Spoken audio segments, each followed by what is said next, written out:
আর এই পাথরটা এই মানুষটাকে সমুদ্রের একেবারে নিচে নিয়ে যাবে। আর এটা 7টা ডেথ ট্র্যাপের মধ্যে প্রথম যা এর জন্য আমরা প্ল্যান করেছি। যেমন 100 ফুট উপরে শূন্যে ব্যালেন্স করা, 1000 পাউন্ডের ভাল্লুকের কাছ থেকে ব্যাগ চুরি করা, মাইনফিল্ডের মধ্য দিয়ে ড্রাইভ করা এবং এরকম আরো অনেক কিছু।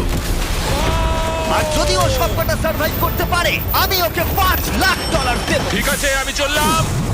সবার প্রথমে ওকে এই ট্র্যাপের হাত থেকে নিজেকে বাঁচাতে হবে, আর এগুলো খুবই বিপজ্জনক। তাই আমরা শুটিং এর সময় সেফটি প্রফেশনালদের রেখেছিলাম। আর প্রত্যেক সেকেন্ডে চেনে বাঁধা থাকার অর্থ ও সমুদ্রের আরো গভীরে নেমে যাচ্ছিল।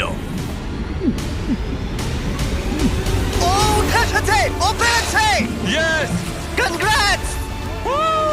তুমি এখন $5,00,000 জেতার দিকে এক পায়ে গলে। ইয়েস! কিন্তু এর পরের চ্যালেঞ্জটার হাত থেকে বাঁচা অতটাও সহজ হবে না। দ্বিতীয় ডেথ ট্র্যাপে তোমাকে স্বাগত। খাঁচাটা খুলে দাও। কি?